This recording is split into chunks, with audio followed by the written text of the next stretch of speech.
Well, I think we're on. Hello, everybody out there in video land. I'm Charlie Bloom, I'm Linda Bloom. and we are here today speaking to you about our favorite subject, which is relationships. And I want to thank all of you for tuning in and showing your interest and hopefully even your commitment to enhancing the quality of your relationships, because that's really what we are about in our professional and I guess personal lives too. Right? We're all about that. Relationships is my favorite subject. I think that's where we get the tremendous amount of happiness and well being in our life. And I'm delighted that I have a cohort here to investigate how to have the greatest possible relationship. And we've made this our life study for decades now. I'm happy to report that we're really enjoying our relationship, and next year we're going to be together 50 years. So we have been through all kinds of phases in our relationship, and we've had careers of working with many couples in both counseling settings and in workshops.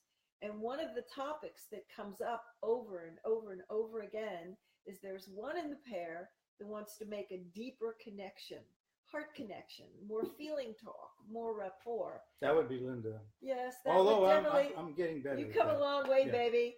But there's usually one in the pair that wants more of that, and the other person's a more self-contained system, and it's not as high on their priority list. So since we've heard this so many times over the years, we wanted to package some of the key points about don't give up when he or she won't open up. And it's not always a he that won't open up. Sometimes it's the she who's reluctant to open up.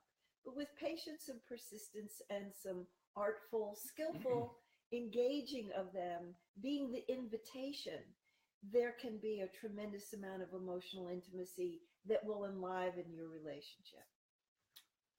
Yeah, I really like that word, invitation. I like to be invited, invited out, invited to connect, invited to play, invited to dinner or wherever. And I think that sometimes, it's easy to get frustrated, particularly if you've been in a situation where there's a history of one person being the one who tends to be more the desirous one for more connection, when the history has been that the other person is not always so interested. In fact, sometimes they seem to be downright resistant to it. So one of the things that we're going to talk about today is how to make your invitation more compelling, and what some of the things are that we tend to do when we get frustrated that make it the opposite of compelling. They make it feel aversive. So we've learned some from our mistakes. We've learned the hard way, some of the things not to do. And for a long time, I got in my own way. I shot myself in the foot. I worked against my own best interest because I'd say things to Charlie like, what's wrong with you? Do you know?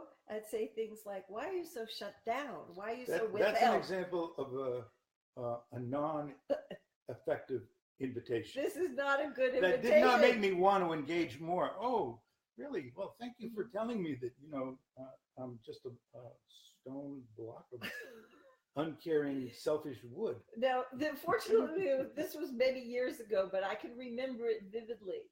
And I thought it was all about him, that he was closed off, typical male, and I would let my frustration lead rather than my intention lead.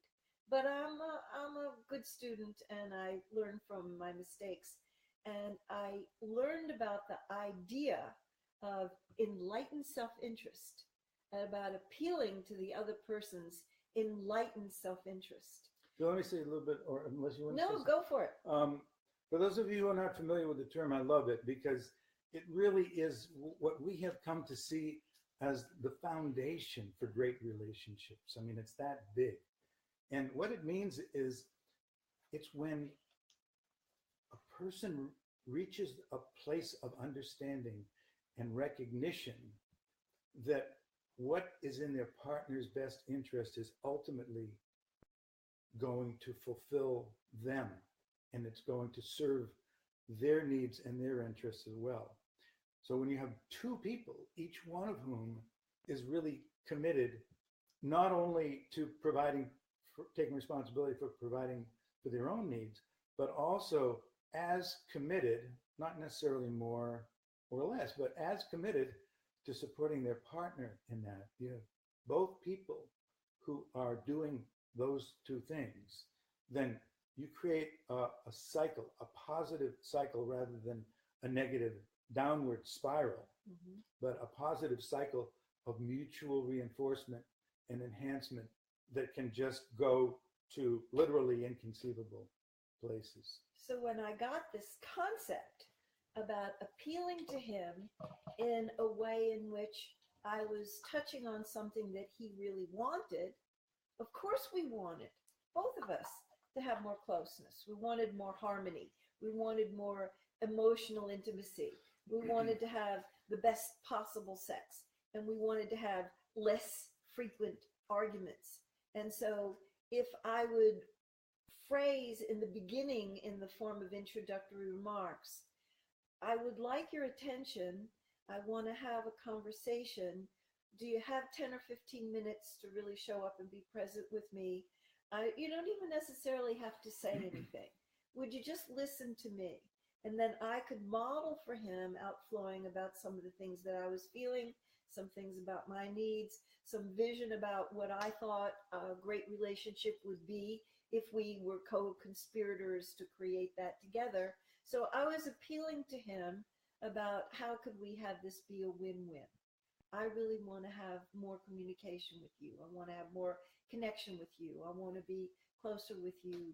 Would you be willing to put some time and attention towards co-creating that with me? So that was more of an invitation. The other piece that was really essential is when I took responsibility rather than waiting for it to be served to me on a tray. Do you know? That was a disempowered position for me to be in, was be waiting. And since I was the one that wanted more connection, I needed to step into a leadership role and be a powerful leader and a careful leader and a caring leader that would show Charlie some of the things that I really would have deep satisfaction. If he would look in my eyes, if we would touch, if we would speak heart to heart, if there would be more feelings, not just information exchanged, but more feelings exchanged, more of the things that had heart and meaning, then I was a happy camper, I was satisfied. Yeah, this piece about responsibility, it's really core. It's really essential. Because when we are accepting responsibility for engaging in the relationship in a way that is going to invite the other person, give them a vision of what's possible here, let them know what we're really deeply wanting to experience together, as opposed to pointing out to them what they're doing wrong or what they're not doing right or how they are the problem, but to really invite them into our vision. And this is something that really was incredibly helpful for us. And I don't want people to get the idea that one day we were both blaming each other and then the next day we were enlightened. It actually took more than a day or two.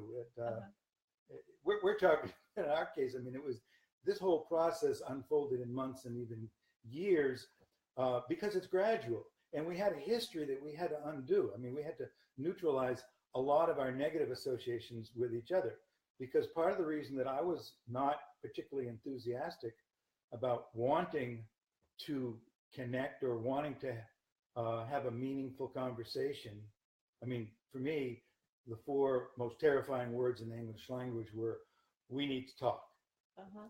Now we have a request on the Facebook page that Donna is interested in having examples. Thank you very much, Donna, for the request for examples. I'm a concrete thinker, so I love examples. Linda's the example person. That's when the teachings come alive for me. When I'm with a teacher in a workshop that they give examples, I really hold fast to them. So she's asking for examples about being the invitation. So when I was making the introductory remarks with Charlie, I would say, I really dig you. I'm into you. I love and adore you. Yeah, that got my attention. Yeah, and that's inviting and has to be sincere. And I'd say, I really want to know you more deeply. And I would love it if you knew me more deeply. And I want us to have this kind of an exchange, not just about problems. When I'm saying we need to talk, it's not always a problem. Sometimes it's just something I'm going through that's concerning me, that's confusing me, that I'm upset about, that, I'm in the mystery, and I just want to talk with you about it to get clear about how I'm going to handle it. Maybe it doesn't really have anything to do with you, but I like to feel like you're a support to me. I want to feel you're caring. I want to feel like you're trying to save me a little trouble in my life. And sometimes it might be something about us, but I would reassure him right in the beginning in my introductory remarks. It's not to shame you or blame you or judge you or criticize you or make you bad and wrong. It's because I don't want anything clogging up the channel between the two of us, because I want there to be a free-flowing channel for love to be given and received. I want to have a great relationship with you. So this piece about intention that Linda's talking about here, again, that's another core aspect of this whole process of co-creating a trusting, intimate connection. And if we're not mindful about checking in with ourselves to notice what our intention is, we are in danger of slipping into judgments about the other person. Mm-hmm. And if we lead with our judgments, it's going to be really hard for them to stay open to hearing what else we've got to say. Because you probably know that when somebody comes to you with judgments or negative assessments about what you're doing wrong, or what your problem is, or they start giving you advice about what you need to do, it's very difficult to stay open to that without feeling defensive. And this whole piece about intentionality, to lead with a positive intention. Look, this is I would love for us to sit down and talk now. And if this isn't a good time, by the way, that's okay. But I would like to see if we can set something up so I can look forward to that if we can't talk now. And then to lead rather than with a judgment or a criticism, which it's easy to do if you've stuffed a lot of frustrating feelings. Mm-hmm. So rather than lead with that, to really look, this is what I'd love for us to take some time. There's a couple of things I really wanted to run by you that I wanted to talk to you about. Is this a good time? And this is why I want to do it, because I feel like our relationship could be even better than it is right now. That's right. So it's not necessarily anything's wrong, but it could be even better than it is now. And so you might want to sandwich some of the remarks that you make between emphasizing the positive and then speaking about the ways in which you're visioning it could be improved, and always end up with thanking the person for participating with you, no matter how it went. If it was gnarly and it was difficult and there were breakdowns, still they were making their best effort. One of the things that's so critical about setting the environment for both people to feel that they can open up is the safety. And both people are responsible for creating that sense of safety. So emphasizing the positive, emphasizing even small incremental improvements, to put the accent on things are progressing, because sometimes it feels so slow and it's fits and starts. Make 3 steps forward and 2 steps back, and 4 steps forward and 1 step back. And that's how personal growth is. So if you can accept that that's the norm, just don't give up. Just sticking with it. I feel so sad when couples that we're working with, either in class or come to us for counseling, have gotten to a place where they're so resigned. Do you know that they've lowered their standards? They've brought the bar down so low. They've felt defeated and they felt frustrated. And so on some level, they've kind of given up. So we're always encouraging people, hold a lofty standard, hold a gold standard, as long as you have an intention to match it, as long as you're willing to step into that leadership role, as long as you're willing to keep working at it, even if it's slow and incremental. And that's where intentionality and responsibility come together. Because when you're holding yourself as the responsible agent in the relationship, which, by the way, does not mean that the other person isn't responsible as well, but you're not focusing on what they need to do. You're not focusing on the degree to which they are fulfilling or not fulfilling their responsibility. You're just reflecting on, okay, so what is it that my intention is here? How can I best move towards the fulfillment of that, given the reality that I'm in right now? Just continue to self-reflect on that intention. And as Linda mentioned, so many of the couples that we work with or who attend our seminars are really feeling unsafe. Mm-hmm. The word safety comes up a lot. And a lot of people don't even know exactly what that means, but generally what it refers to in the context of a relationship is that I trust that you really care about my well-being. You're not going to consciously or intentionally do or say anything that's going to hurt me I trust your intention, that it's worthy of my trust, which doesn't mean that my feelings are not going to ever get hurt. It doesn't mean that you're not going to ever say anything that's going to bother me or upset me. But the bottom line is that I feel like you care about my well-being and you're going to do the best that you can to responsibly communicate to me what it is that you need or want or are committed to here. And I don't have to worry about being emotionally attacked or judged or criticized. Yes, and I want to speak about this contrast between safety and feeling the lack of trust, safety and danger. Some people have the mistaken notion that it's dangerous to bring up the touchy subjects. You know, we're living in California. No matter where you're viewing us from, anywhere in the country, I'm sure you've heard it on the news that we've had some very serious fires here. You know, there's moderate danger for there to be forest fires, and then there's really high, extreme danger. And some people think you're better off not to bring up the difficult issues. And I want to assure you that from our many years of experience in our own relationship and many years working with couples, you're in the extreme danger zone if there are a lot of topics that you're avoiding and, you know, dancing around the edge of them and distracting.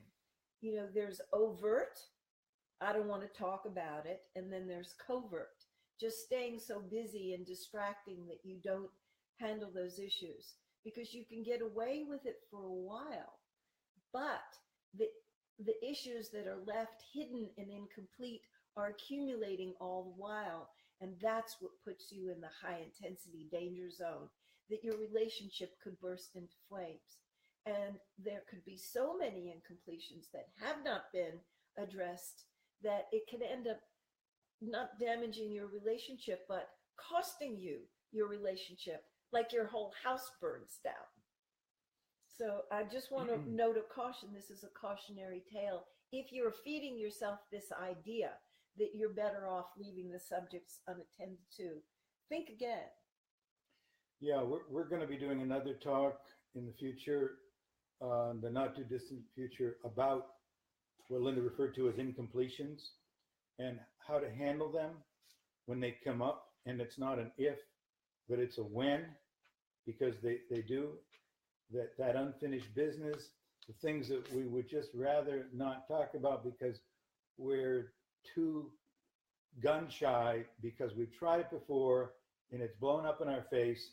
And what we've done is we've put it in the denial zone. The problem with the denial zone is that denying something doesn't disappear it. It doesn't make it go away. As a matter of fact, what you can be pretty sure of is if you're creating incompletions and this business that is unfinished, it's going to come back and it's going to haunt you, and it's going to be harder to deal with, more difficult to deal with in the future, because these incompletions tend to accumulate. And that's one of the reasons why sometimes, people can suck it up and, tolerate it and, stuff it and up to a point, and then boom, there's an explosion. Like, whoa, where did that come from? Well, where it came from was the unwillingness out of the fear or apprehension about making a bad situation even worse by aggravating each other. But there's no neutral when it comes to incompletions. If you put something in the denial zone, it's not like, well, it's just not, we're not adding anything. But you are, because it's going to attract other incompletions too. Charlie plays guitar, and Bob Dylan is one of the favored artists, and he knows a lot of Bob Dylan songs. And he quotes Bob Dylan saying, "He who isn't being busy being born is busy dying. He who isn't busy being born is busy dying." And so if our relationships are stagnating, do you know, they're not being busy being born. And so we're always encouraging people to be proactive. Hold that vision, hold that gold standard, and be proactive about taking responsibility for taking your relationship to those higher levels. It's possible for just us ordinary people. If you find that you're having difficulty in this domain, join the crowd. A lot of people have difficulty in this domain. When you come right down to it, we're trying to do something that is extraordinarily challenging. Two people with two histories, two styles of being in the world. We've got introverts and extroverts. We've got people who process information by speaking, and some people who are very internal about the way they process information. Some people are much more private. They play it close to the vest. Some people let it all hang out and they're really open. We're trying to build a bridge of understanding and a bond with somebody who's likely to be very different than we are. And we will be activating, for sure, their deepest fears. And the deepest fear that some of us have is being abandoned and left, being neglected, being ignored. They usually pair up with the people who are fear of getting hemmed in, loss of freedom, fear of being controlled. And so because of opposites attract and complements attract, we are dealing with a lot of emotional activation when we are trying to make our closest bonds. And so it's just natural and normal and inevitable that there's going to be stuff that's going to come up, that there are going to be emotions that come up. And it's a very intimate conversation and a possibility for a deep connection to talk about your triggers and to talk about your sore spots. And this is making me really uneasy to talk about this. I can only talk about this for a few minutes because it's emotionally laden. But every time we do that, we can get a little bit more comfortable being in that realm of talking about the things that have been a little hairy to talk about before. Yeah, it's a process of gradually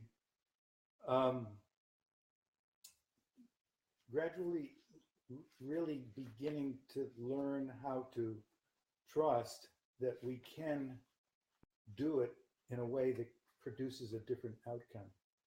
For so many of us, we haven't really learned effective skills in how to manage what Linda's referring to as the inevitable differences that are going to exist in our relationship. Next week, we're going to be talking very specifically about this, about the whole question of why is it that opposites attract? Why is it that I keep attracting partners and potential partners in my life who are so different from me? Why can't I, invite and attract people with whom I'm on the same page, the same wavelength with them? It would be so much simpler. It would be so much, I'd be so much happier. It would be so much better. Well, there are some really good answers to that question. Mm-hmm. And we're going to be going into that next week. And we're also going to be going into, so how do we deal with the inevitable differences that come up in relationships without doing things that are going to aggravate or even deteriorate further the trust and the respect in our relationship. Mm-hmm. So I just want to testify that it was a rocky road in the beginning, going after this strong emotional bond and this open emotional connection that I so longed for. And I'm here to testify that it's so worth anything I had to go through to be able to arrive at the place that we enjoy now. We don't have any no-fly zones. We don't have any topics that are taboo to discuss. We have come to the place where we can talk about even the edgiest subjects without the blame and judgment, that we can express how we feel, that I can go on the record, that I can talk about my needs. And it isn't always easy to do it, but it gets easier and easier and easier over time as we practice. It is an art form that is worth, from my point of view, putting time and attention, because we get so much rewards of feeling seen and heard and understood and accepted as is, with all the mixed bag about us. And we've had a request on the Facebook feed wanting to know about our new book. We have 3 books out already, all about relationships, but the brand new one is coming out in November, right around Thanksgiving. The title of it is That Which Doesn't Kill Us: One Couple's Journey to Become Stronger at the Broken Places. And it talks about the dark time that we went through for a while until we were able to find our way through that, and how we created a really golden relationship with each other that we've been able to enjoy. So we're delighted that you could be here with us. We hope that you will tell your friends to meet with us at 12:30 on Thursdays. And Pacific time. Yes, Pacific time. And we will bring you the distilled version of the Secrets of Great Relationships that we have been able to glean over our many years in the field and observation of our own relationship. So thanks for tuning in, and I hope to see you, or that you get to see us in a week. And in the meantime, take care of yourself and your relationship.